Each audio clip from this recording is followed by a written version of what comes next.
How did my honest confession end with papers in my hands in a glass lobby while my coworkers watched?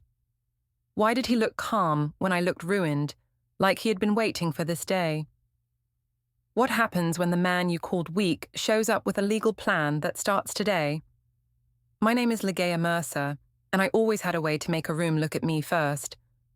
I worked as a scheduling coordinator at a dental office. It was not a big job, but it was a busy job. Phones rang all day. Patients got mad. Doctors changed plans.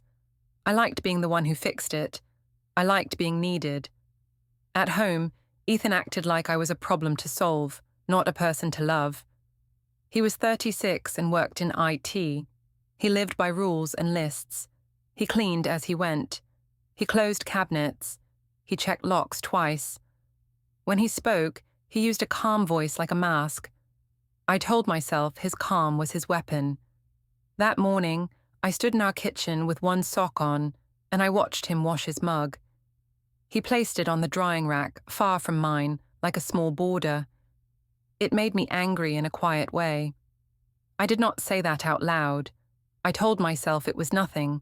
Then I told myself it was everything. He asked if I could be home earlier that night. He asked in the same tone he used for weather.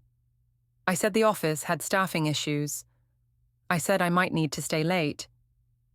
He looked at me for a second too long. He asked if my hours changed again. I said he was counting like a detective. I said it was normal to be busy.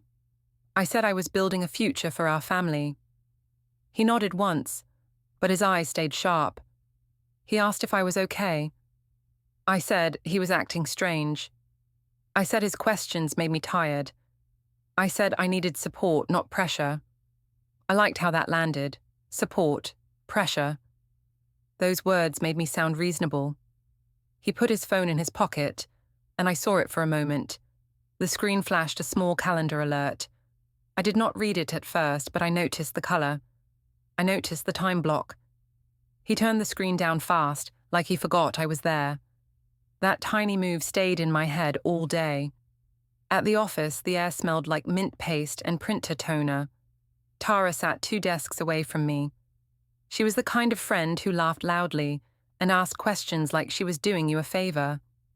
She leaned over and asked if I was still stuck with Mr. Perfect.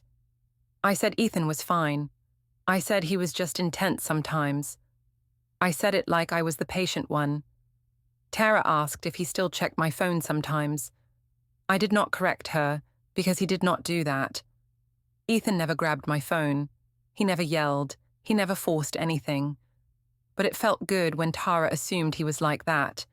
It made my story easier. I said he was insecure lately. I said marriage could do that to a man. Tara laughed and said men got weird when women leveled up. I let that line sit there like truth. My phone buzzed near noon. It was Noah Briggs. His name on my screen gave me a warm shock.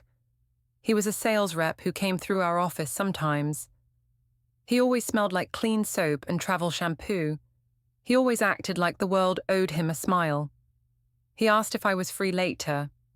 He asked if I wanted a drink after work. I told him I had to see how my schedule went. I told him, maybe. I told myself it was harmless. I did not think of it as cheating in that moment. I thought of it as relief. I thought of it as something I had earned. Ethan had been distant.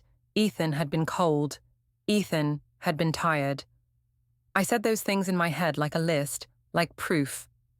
Around 2, my manager walked past my desk and asked if I could cover a late slot. I said yes fast. I liked when people depended on me. I liked when I could point to a reason for being gone. Later, Ethan texted and asked how my day was going. I stared at the message and waited. I let it sit until the small preview faded. I told myself I was busy. I told myself he could wait. When I finally replied, I said the office was chaos. I said I was doing my best. I asked if he could pick up the kids from after-school care. I used a sweet emoji because a sweet emoji is like a bandage. It hides the cut. He said he could do it. He asked if we could talk later. I said sure. On my break, I opened my social app and watched other women post their real-life stories. I saw smiling faces, coffee cups, gym mirrors. I felt the old itch, the one that told me my life should look better than it felt. I started typing a post about how hard it was to carry everything alone. I did not name Ethan. I did not need to. People always fill in blanks. I deleted the draft, then I saved it. I told myself I might use it later if I needed it. When my shift ended, the waiting room was empty, and the floor shined. Tara asked if I wanted to join her and a few others for one drink. She said Noah might come by. She said it like a joke, but she watched my face. I said I could not. I said I had kids. I said Ethan would be annoyed. Tara said he sounded controlling. She said I deserved fun. I did not correct her. I shrugged and said he worried too much. I went to my car, but I did not drive home right away. I sat in the parking lot and scrolled through my messages. Noah sent another note and asked if I was sure. He said he missed me. I told myself it was flattering. I told myself it was not my fault someone wanted me. I drove home slowly. The streets looked normal. The sky looked normal. That made me angrier. I wanted the world to notice how I felt. At home, the kids were already in pajamas. Mia was reading on the couch. Caleb was on the floor with his toys. Ethan was wiping the counter like he always did, steady and quiet. He asked how work was. I said it was insane. I said I was carrying the whole place. He asked if I ate. I said I grabbed something quick. He asked if I could sit with him for a minute. I sat, but my mind stayed restless. He asked if my schedule would keep changing. He asked because he needed to plan. I heard it as a complaint. I told him he was making it about himself. I told him I was doing this for us. I told him he should be proud. He said he was proud, but he also said he felt shut out. He said he missed me.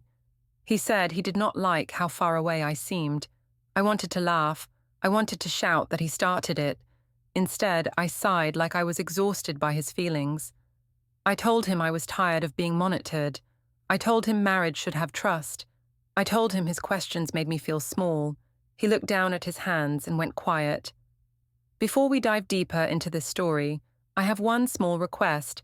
Please subscribe, drop a like, comment, and hit that hype button to boost this channel so more people can discover these incredible stories. That should have made me feel guilty. It did not. It made me feel powerful, like I had turned the light onto him and shown his flaw. Later, when he went upstairs, his phone buzzed on the kitchen counter. I should not have looked. I told myself I was not looking, but my eyes went there on their own. The screen lit up with a calendar reminder. It said, meeting, personal, and a time, 10:20 a.m. No place, no name, just that. I felt heat in my chest. I told myself he was hiding something. I told myself he was not innocent. I told myself I was right to protect myself first. When he came back down, he picked up his phone and turned it face down without checking it. He asked if I wanted tea. I said no. I watched him move around the kitchen like everything was normal. He opened a drawer, and I heard a soft click like a lock. He did it gently, like he did not want anyone to notice. I told myself I noticed because I was smart. I went to bed with my phone in my hand, my thumb hovering over Noah's name, and Ethan's calendar alert burning in my mind like a warning I did not understand. The next day, I dressed like I had somewhere important to be, even if it was only a rooftop bar after work. I chose a tight black top and my clean shoes. I told myself it was not about attention. I told myself it was about confidence. I still think confidence is like armor. At the office, Tara asked if I was coming out with everyone. She said it would be just one drink. She said I worked too hard to go straight home. I told her I had kids. She said mothers were allowed to be people. I liked how she said it, like she was giving me permission. Ethan texted in the afternoon and asked if I could be home early because Mia had a school paper to finish. I stared at the message and felt annoyed. He always chose a moment when I wanted to breathe. I told myself he did it on purpose. I replied that I would try. Then I added that the office was short-staffed and I could not promise. I said it like I was the responsible one. He answered that he understood, but he asked if we could talk later. I said sure again. After work, we went to the rooftop bar. It had glass walls and warm lights, and the air smelled like perfume and fried food. The music was loud enough to make people lean close. I liked that. It made everything feel secret, even when it was not. Tara introduced me to two people from a different office nearby. She said I was the one who runs the whole place. I smiled like I did not need praise, but I did. Someone asked how long I had been married. I said 10 years. The person made a face and said that was a long time. I laughed and said it felt longer sometimes. I made it sound like a joke, but I watched who laughed hardest. Tara asked if Ethan ever came out with me. I said he did not like crowds. I said he was the type who needed control and silence. I did not say he was anxious. I did not say he was tired. I chose words that made him smaller. A woman at the table asked if he was the jealous type. I said he acted calm, but he counted everything. I said he asked too many questions. I said he liked to know where I was all the time. I said it with a light smile, like I was sharing a funny problem. People nodded. That felt good. My phone buzzed under the table. It was Noah again. He asked where I was. He said he was in the area. He said he could join for one quick drink. I told myself it would be rude to say no. I told myself I was not doing anything wrong by letting him show up in a public place. I texted him the name of the bar. Tara saw me typing and raised her eyebrows. She asked if that was the guy. I said it was a friend who worked in sales. I said it like it was boring. Tara laughed and said, I needed a fun friend, because Ethan sounded like a spreadsheet. I laughed too. I did not defend my husband. I did not even correct her. I let the table build a picture of him that helped me. Noah arrived 20 minutes later. He wore a clean jacket and gave me a quick hug that lasted 1 second too long. Tara watched, smiling. I told myself I did not care what she thought. I cared. Noah asked how I was doing at home. He asked in a low voice, like we were in a movie.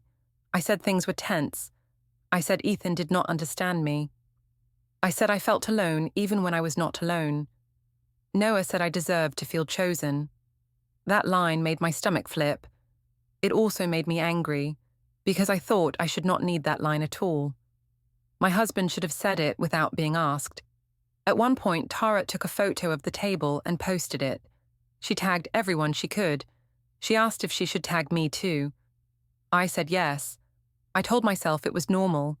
I told myself Ethan had no right to complain about a simple photo. My phone buzzed again, but this time it was Ethan calling. I let it ring. I watched the screen light up, then go dark. I did not answer because I did not want my face to change in front of my friends. Tara asked if I needed to take it. I said he would survive 10 minutes without me. I said he was dramatic lately. People laughed again, and I felt like a leader. I opened my app and posted a story. It was just a dark photo of the city lights with words over it. I wrote that it was hard, living with someone who punished you for needing joy. I did not name Ethan. I did not have to. If people knew me, they would guess. Noah asked what I posted. I said it was nothing, just a quote. He said it sounded personal. I said my life was my life. Later, when I left, I did not go straight home. I told Tara I had to pick up something for the kids. I said it like a good mother line. In truth, I went to the metro and sat alone on a hard seat. The train shook and squealed, and the window showed my face like a ghost. I opened my messages and scrolled. I deleted a few lines, then stopped and told myself that deleting was smart. I said it was like cleaning. I said it was like closing a cabinet. A missed call popped up from no caller ID. My skin went cold for a second. I stared at it and tried to place it. I told myself it was spam. I told myself it meant nothing. Still, I checked if Ethan was calling again. He was not. When I got off the train, I went to Kayla's apartment instead of my house. I told myself I needed support. I told myself Ethan did not deserve my tired version. Kayla opened the door with her phone in her hand. She asked why I looked stressed. I said Ethan had been acting suspicious. I said he asked too many questions. I said he made me feel like a criminal. Kayla said men did that when they knew they were failing. She said he was trying to flip the blame. She said I had to stay strong and keep my story simple. She told me to use certain words. She said I should keep saying I felt lonely. She said I should keep saying he was emotionally absent. She said if I sounded calm and sad, people would believe me. I asked what she meant by people. She said family, friends, maybe even work if it got messy. She said I had to protect my image because Ethan would try to make me look bad. I felt a strange relief when she said that. It meant I did not have to doubt myself. It meant I could treat my marriage like a public case and not a private promise. Kayla poured wine and asked if I was still talking to Noah. I said he was just a friend. She smiled and said friends did not look at you like that. She said I deserved someone who saw me. I told her Ethan saw me. Then I corrected myself and said Ethan only saw tasks. Kayla nodded like she had proof. When I left Kayla's place, it was late. I sat in my car and watched the glow from her window. I thought about Ethan helping Mia with her paper. I pictured him calm and patient, and it made me angry again. It made me feel like he could be good when it helped him look good. I drove home with my jaw tight, already practicing the lines Kayla gave me, already certain that if anything broke, it would be because Ethan held it too hard. The family dinner was Janet's idea, but I made it my stage. She said it would reset the mood. She said everyone needed to see we were still a family. I agreed too fast, because I liked the idea of a long table and many eyes. We met at a family restaurant with big booths and warm lights. There was a long table in the back. My parents sat on one side. Kayla sat next to me. Ethan's parents sat across from us. The kids sat between the adults like small shields. Ethan arrived on time, like he always did. He carried Caleb's jacket and Mia's water bottle. He asked if everyone was doing okay. He said it in that careful voice that made him sound polite and distant at the same time. I told myself that voice was an act. Kayla leaned in and asked if Ethan was going to behave. She said it with a smile, but it was sharp. I said he always behaved. I said the problem was that he acted like a manager, not a husband. Patricia heard that, and her face went still. She asked what I meant. I said I meant he was serious all the time. I said he did not know how to relax. I said it was hard being married to someone who always measured you. Ethan looked at me, then looked away. He asked if we could keep the night calm for the kids. I said of course. I said I wanted peace too. I made my voice soft so it sounded true. Dinner started normal. Caleb asked for fries. Mia asked if she could get dessert later. Ethan said yes, if she ate her chicken. I watched him say it with patience, and I felt annoyed again. He always saved his best behavior for an audience.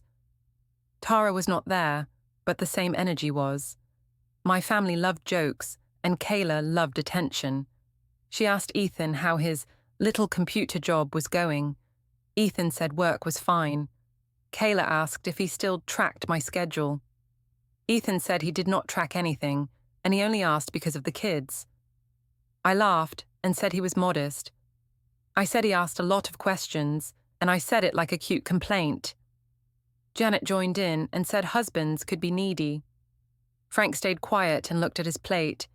Ethan's father, Gordon, watched me like he was reading a screen. He did not speak much. Patricia asked me how work was going. I said I was carrying the whole place. I said I stayed late because nobody else cared like I did. I looked at Ethan when I said it, like I expected him to clap. Ethan said he appreciated my hard work. Then he asked if we could talk about the schedule tomorrow. I heard the word schedule, and my skin tightened. I said he was proving my point. I said he could not stop managing me, even at dinner. Kayla laughed and said Ethan should loosen up. Janet said a wife needed romance, not a spreadsheet. I felt the table tilt in my favor. I pushed more. I told a story about Ethan planning a weekend like a work project. I said he made lists for fun. I said he even packed snacks in labeled bags. People laughed. Caleb laughed too because he liked bags, and that made it feel safe to keep going. Ethan asked me to stop making him the joke. He asked quietly. I said I was just being honest. I said he always told me honesty mattered, so I was giving him what he wanted. Mia looked down at her napkin. She stopped chewing. That should have made me stop. Instead, I told myself she was too sensitive like her father. Kayla lifted her phone to take a photo of the table. She asked if she should post it. I said yes. I said we should show we were united. Ethan asked her not to tag him. Kayla asked why. Ethan said he preferred privacy. Kayla laughed and said privacy was a cover for control. Patricia's eyes flashed for a second. She asked Kayla to speak with respect. Kayla said she respected people who acted like adults. I stepped in and said it was fine. I said everyone was tense and we should not fight. I loved how that sounded, like I was the peacemaker. Halfway through, Tara texted me a laughing emoji and wrote that my quote story was getting reactions. I felt a thrill. I turned my phone face down. Ethan noticed. He asked if everything was okay. I said it was work. I said he always assumed the worst. Ethan went to the bathroom once, and when he came back, he looked more pale. Not sick pale, but tight pale, like he was holding something in. He sat down and asked Caleb if he wanted ketchup. He did not look at me. The bill came. Ethan paid without saying anything. I hated that. It made him look responsible. It made me look like the one who only talks. I said he was trying to buy a good image. I said money was his way of controlling the room. Frank finally spoke and asked me to stop. I asked why he was defending Ethan. Frank said he was defending the kids. I smiled and said the kids were fine. I said they needed to see adults speak truth.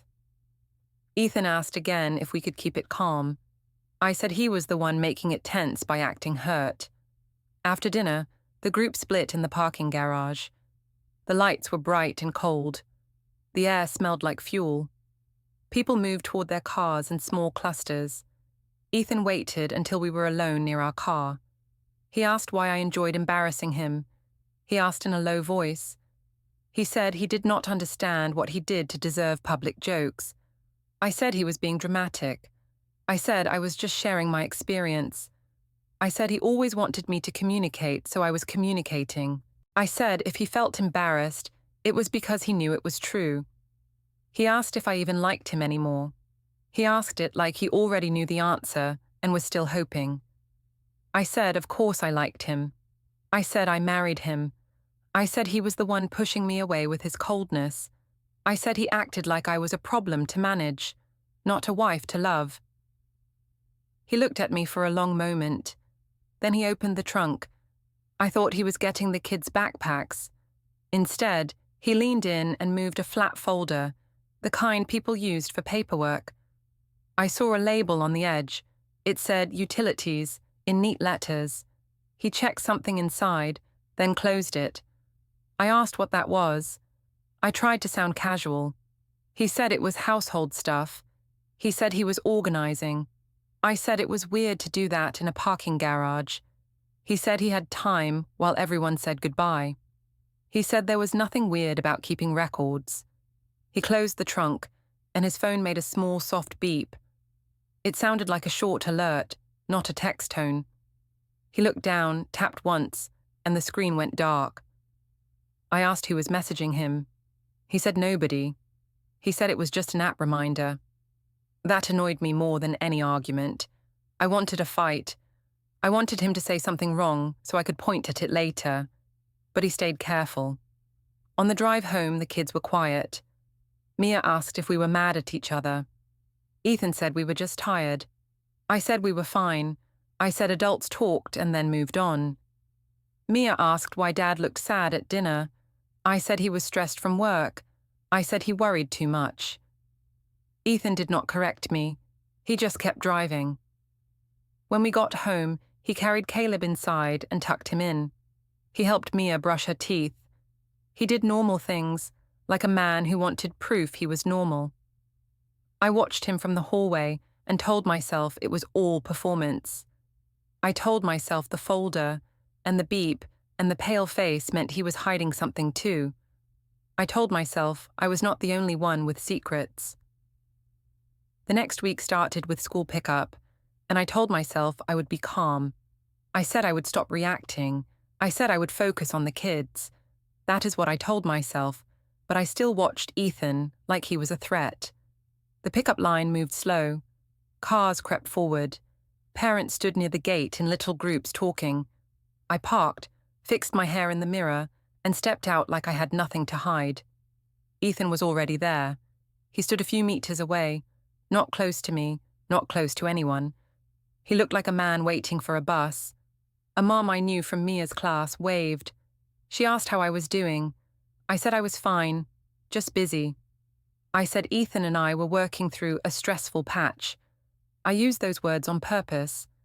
They sounded mature. They also hinted that Ethan was the reason. The mom asked if Ethan was helping more at home. I sighed like it was hard to answer. I said he helped with tasks, but emotions were different. I said he could be distant. I did not say I had made him distant. I did not say I enjoyed pushing him. Ethan walked closer when the kids came out. Mia ran to him first, then looked back at me like she was checking the air. Caleb grabbed my hand and asked if we could go to the playground. Ethan said yes, if we had time. I said we had time because I wanted the kids to see me as generous. On the way to the car, Ethan asked if we could talk about the weekend schedule. He asked softly, like he did not want anyone to hear. I said he always chose public places to pressure me. He said he was not pressuring, and he only wanted clarity for the kids. I said he wanted control, and clarity was just a nicer word. He did not raise his voice. He nodded once and said, okay. He opened the back door for Caleb like nothing happened. That calmness made me feel trapped. I wanted him to look guilty. He looked careful. At the playground, the kids ran to the swings. The air smelled like wet grass. I sat on a bench and watched them, but I also watched Ethan. He pushed Caleb gently. He listened when Mia talked about her teacher. He smiled at the right moments. It looked normal, which made me angry, because normal men did not act like this when they were hurt. Normal men begged. Normal men shouted. Ethan did neither. Mia came over and asked if Dad was sleeping in the guest room because she did something wrong. Her voice was small, like she was testing the ground. Ethan said it had nothing to do with her. He said adults sometimes needed space to think. I jumped in and told Mia not to worry. I said Dad got stressed easily. I said he needed quiet when he felt overwhelmed. I said it like I was explaining a weather pattern. Ethan looked at me and asked me not to speak for him. He asked calmly. I said I was protecting the kids from confusion. I said he was making it bigger by correcting me. Mia walked back to the swings, slower than before. Ethan watched her go, then looked down at his hands. For a second, his face looked tired in a real way, not a dramatic way. I told myself it was a trick. After the playground, we went to his parents' house. Patricia had invited us for coffee, which really meant she wanted to watch us like a judge. Their living room smelled like old books and lemon cleaner. Everything was in its place. Even the throw pillows looked strict. Patricia asked how the kids were doing. Ethan answered first. He said they were okay, and he was keeping routine steady. Patricia nodded like she approved of routines. Then she looked at me and asked how I was doing. Her voice was polite, but her eyes were not warm. I said I was tired. I said I felt alone lately. I said I was carrying a lot. Patricia asked what I meant by alone. I said Ethan had been emotionally absent for years. I said he made me feel like a roommate. I said I wanted a marriage, not a management plan. Patricia asked if I had tried counseling. I said I tried talking, but Ethan shut down. Ethan said he did not shut down, and he asked if we could keep this private. I said it was private because it was family. I said it like I owned the word family. Gordon sat in his chair and watched. He did not argue. He asked Ethan if he had eaten. He asked him if he was sleeping. Ethan said he was sleeping enough. Gordon nodded once. Then he said something quiet, like a small instruction. He told Ethan to stay calm and keep notes for himself. He did not look at me when he said it. That line annoyed me more than a direct insult. Notes. That sounded like a plan. Patricia asked me to stop posting vague things online. She said it was not fair to the kids. I asked how she even knew what I posted. She said people saw things. She said family friends had sent her screenshots. I felt my cheeks get hot. I said those posts were about my feelings, and I was allowed to have feelings. Patricia said feelings were not excuses. She said the children needed stability, not drama. I said she was biased because she was Ethan's mother. Patricia said she was biased toward the children. Her voice stayed steady, and that steadiness made me feel smaller. When we left, Ethan walked behind me to the car. He held Caleb's backpack. Mia walked beside him and held his hand. I noticed it and felt a sting. I told myself it was because he was acting like a hero. I did not tell myself it was because my daughter felt safer with his quiet. On the drive home, Ethan's phone alarm went off. It was a simple tone. He glanced down and tapped it away. I saw a label for a second. It said, "Paper drop, 4:10 p.m. No details, just that. I asked what paper drop meant. I tried to sound playful. He said it was a reminder for something boring. He said it was household stuff. He said he was trying to stay organized. I said he was getting strange with reminders and folders. I said it felt like he was preparing to accuse me of something. He said he was not accusing, and he was not trying to fight. He said he was trying to do things the right way. That phrase stuck to me. The right way. It sounded like he had decided I was wrong already. That night, after the kids went to bed, I walked past the spare room and heard a low hum. It was short, then it stopped. It sounded like a shredder, but I could not be sure. I stood there and listened. I heard nothing after that. No footsteps, no talking, just silence. I opened the door a little, and the room looked normal. The bed was made. The desk was clear. Ethan was not in there. The closet door was shut. I told myself I was imagining things. Then I told myself I was not imagining anything. I went back to my room and lay in bed with my phone bright in my hands, scrolling through my own posts like they were proof, while Ethan moved somewhere in the house like a quiet clock I could not stop. The card machine at the supermarket made a small beep that felt too loud. The cashier smiled the way people smile, when they want to stay polite. I held my card steady and waited for the green light. It flashed red. I tried again like it was the machine's fault. I said it was probably the reader. The cashier said it happened sometimes. The people behind me shifted and looked at the candy rack like they were not listening. Ethan stood beside the cart with Caleb's cereal and Mia's fruit cups. He did not sigh. He did not roll his eyes. He only watched the screen like he was collecting details. The card flashed red again. I laughed in a tight way and said the bank must be glitchy. I said it happened to everyone. Ethan asked if I wanted him to pay. I said I had it. He said he could tap and we could go. I said I did not need saving. He did not argue. He tapped his card, and the machine approved it right away. He took the receipt and folded it once, neat, like he did with everything. He did not accuse me of anything. That was the worst part. It made me feel exposed without a fight. On the walk to the car, I asked if he was doing something with our accounts. I asked like it was a casual question, like I was joking. He said he was reviewing bills and trying to keep things steady. He said surprises were not good for a family. I said he was acting like a banker. He said he was acting like a parent. In the car, Mia asked if we were still getting ice cream later. I said yes too fast, like buying ice cream could erase the moment. Ethan looked at the folded receipt again before putting it in the glove box. I saw a labeled folder inside there, just the edge of it, plain and clean. It said, "Bank," in small letters. That night, the house felt narrow. The kitchen light made everything look sharp. Ethan cooked simple food and cleaned as he went. The kids ate and talked about school. I tried to laugh at the right times, but my mind kept circling the red light on the card machine. After dinner, Ethan asked if we could talk upstairs for a minute. He asked softly. I said we could talk right there. He said he did not want the kids to hear. Mia was already watching us with that careful face, like she was waiting for weather. We went to the stairwell landing, half between floors. It was a strange place to talk, but it also felt like a border. The kids were downstairs with cartoons on low volume. I could hear Caleb laughing at something, then stopping. Ethan asked what was going on with me. He asked why I was so angry lately. He asked why I kept pushing him in front of other people. He said he felt like I wanted him to look bad. I told him he was sensitive.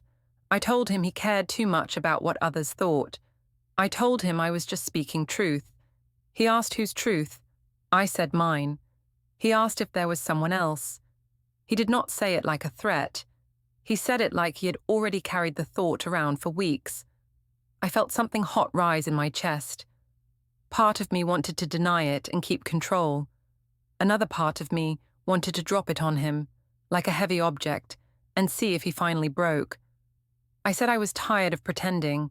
I said I had needs. I said I had been lonely for years. I said I had made mistakes because he was not there for me. He asked what mistakes meant. He asked if I cheated. I said yes.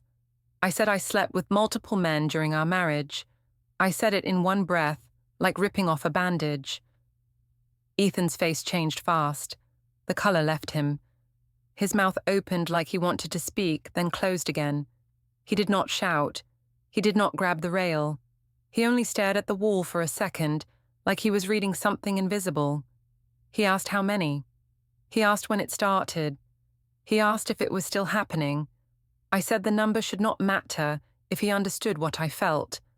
I said he was focusing on details to avoid responsibility. I said the real issue was his emotional absence. He swallowed and asked if I used our home as a place to lie to him. I said that was unfair. I said I never wanted to hurt him. I said he hurt me first by making me feel unwanted. He took a slow breath and nodded once, like he was making a decision inside himself. Then he walked down the stairs without looking at me. I followed him to our bedroom. He opened the closet and pulled out a travel bag. He moved like a man doing chores. He folded shirts. He rolled socks. He put a charger in the side pocket. His hands were steady, but his skin still looked pale. I asked what he was doing. I asked if he was trying to punish me. He said he was leaving for now. He said he needed space and safety. I said I was not dangerous. He said the situation was. I told him he was being dramatic. I told him running away proved he could not handle hard conversations. He did not answer that. He only zipped the bag. Mia appeared in the doorway. She asked if Dad was going somewhere. Ethan said he was going to stay with his parents for a little while. He said it was not because of her or Caleb. He said he loved them and would see them tomorrow. Caleb asked if Dad was mad. Ethan said he was not mad at Caleb. He said he was just tired. I wanted to say something that would make Ethan look cruel in that moment. I wanted a line that would turn the kids toward me. But Ethan's voice was too careful. It left me no space. When Ethan walked out, he did not slam the door. He picked up his keys quietly. I noticed a new key on his ring, silver and plain. I did not ask what it was for. I told myself it was nothing. I told myself it was a trick to make me feel shut out. The next morning, I went to the gym like nothing happened. I wore bright leggings and took a mirror selfie in the lobby. I posted it with words about choosing honesty and choosing myself. I wanted people to see strength. I saw Ethan there by the water station. He was not in workout clothes. He looked like he had just stopped in. He held his phone in one hand and a small USB in the other, taped to a card like it mattered. The USB had a date written on it in marker. He put it away fast when he noticed me. I asked what he was doing. I asked why he was carrying things like that. He said he was handling personal matters. I said he was being secretive. He said he was being careful. I told him he was trying to scare me. He looked at me with a flat calm that made my stomach drop. He said he was not trying to scare me. He said he was going to handle it properly. Then he turned and walked out with the same steady pace he used when he paid the grocery bill. In the office tower lobby, a server said my name and handed me papers. I opened them and saw temporary orders, a parenting schedule, and a freeze on moving money. Ethan stood by security, pale but calm. He said everything would go through proper channels and walked away without looking,